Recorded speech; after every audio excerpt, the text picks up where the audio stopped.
This weather has just been so tough. This is gonna be the third time I'm doing this year. Make sure you stick around to the end because we got an inch of rain this weekend and I'm wicked happy with the results.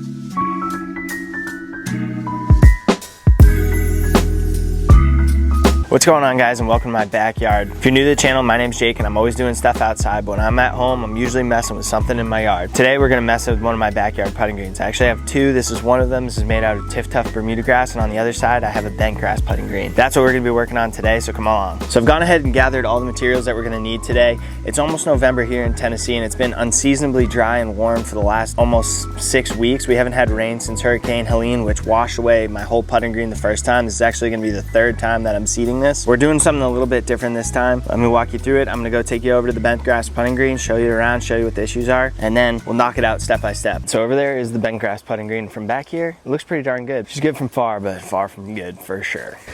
Here's a better view. But then when you get up over top of it, you can see how patchy it is. Patches O'Houlihan. You can see the pattern that it grew in because when I went to sow all of the seeds, I raked it around this way first and it grew in lines like that, but a lot of it got washed out. You can just tell how it got so washed out from all the storms. I even sowed this area with ryegrass, which is another cool season grass, and it calls for 7 to 10 pounds per thousand. This is like 400 square feet right here, and I put down 10 pounds, so I went way over the recommended rate, and even it is a little bit thin. This little patch right here is how the whole thing looked around this time last year.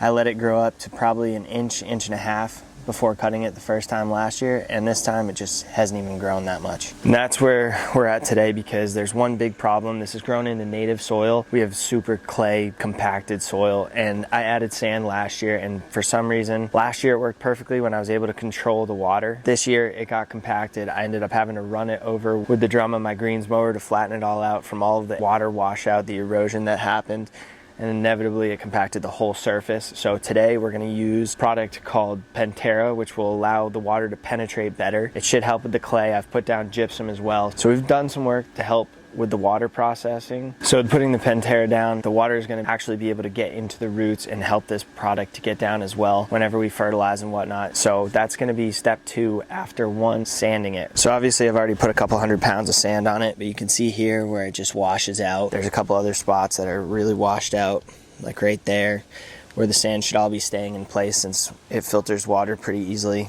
There's another spot right there. So I've got my play sand right here. I'm gonna put that down and then we're gonna compact it. But before we do that, let me show you my Mammotion robot mower getting at it, cutting the ryegrass for me down to below an inch. This is Moby-Wan Kenobi. He's doing a dang good job. Good boy, Moby.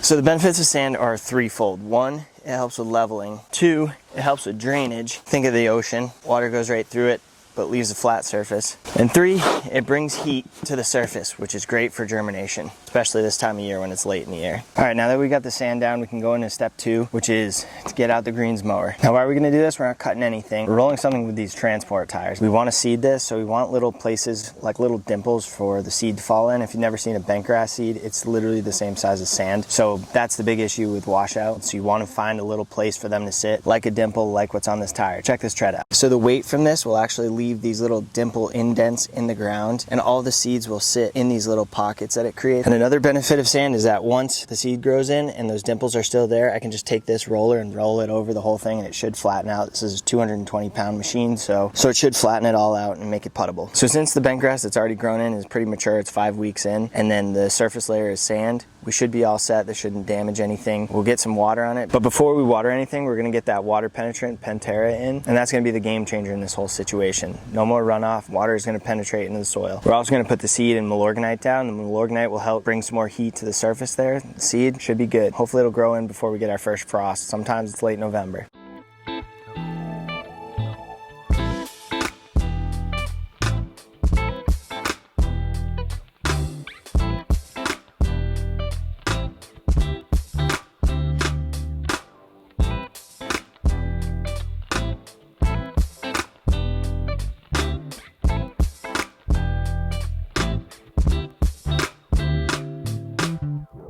All right, I'm really hoping that doesn't compact it too much. I don't think it will. Those tires are pretty forgiving when it comes to riding on turf. That's what they're meant for. But here's a quick look at the pattern that it leaves in the area that it'll have for the seats to sit in.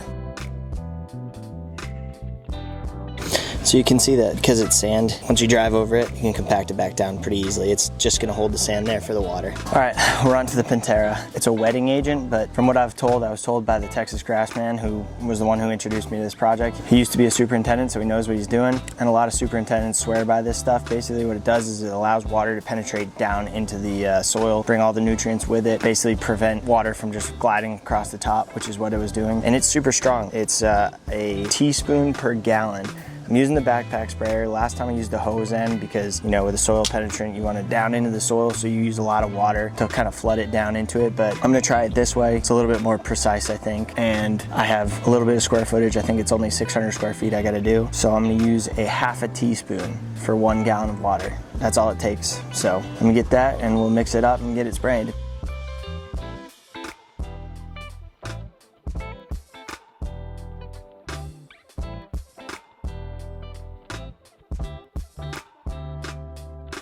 This is my little 2-gallon Petra sprayer. I love this thing. It's got the fan tip on it down there, so it's really easy to be precise with it.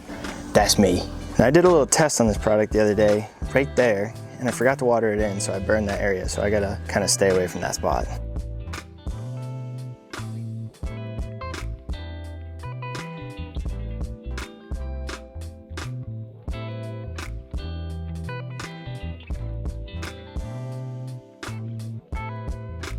It should be perfect on areas like this where the water just clearly isn't getting down into the roots. Hopefully that'll make that area a little bit better. Should definitely help on this side right here. No water is getting over here, and it's definitely not penetrating, so make sure we hit that. All right, now normally I wouldn't be doing this late in the year out of fear that it would just be throwing away seed money. This is Victory AU seed, AU meaning Auburn University. It's made for the South. It's bentgrass made for the South apparently. Never tried it before. It's blue tag. Not sure how this is gonna turn out. I don't know if it's too late. You could get a frost here in the next few days. I do have a cover for it that if I do expect a frost, I'll put it over that and it'll save the seeds somewhat. This is how small the seed is, by the way. See those little pellets. Get on in there. Literally sand. So tiny bit goes a long way. I've already seeded it once. This was a pound. I'll probably only need a couple ounces, not even, I don't even know. Just a tiny bit all the way up to 1. You barely click the trigger, it'll fall out regardless. You just want to make sure it's spinning while it's falling. Put that up so no seed gets into the Tahoma, which I just resodded this year. If you haven't seen that video, go back and check it out. All right, no judging me on how I have to spread this. Hunchback of bentgrass putting greens.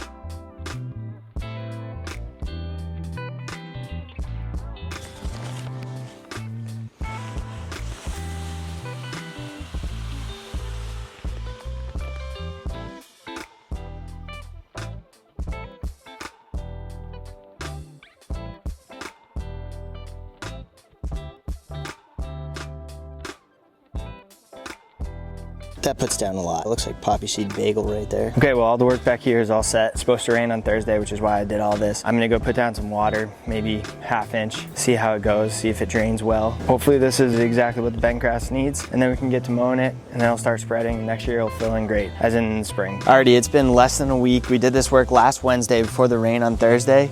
Boom! Doesn't even look like the same green. It's incredible how much this just filled in. I'm guessing the rain had a lot to do with it, but the mix between the Penterra, the Milorganite, all those goods mixed together, this thing just popped. Let's go check it out. So one of the biggest issues I was dealing with was just the lack of growth that I was experiencing. And now these blades are up over an inch, so everything is really taken. Now I know the rain definitely helps with that. I've had the sprinkler going 3 times a day at 4 a.m., at 11:30, and at 4 p.m. again.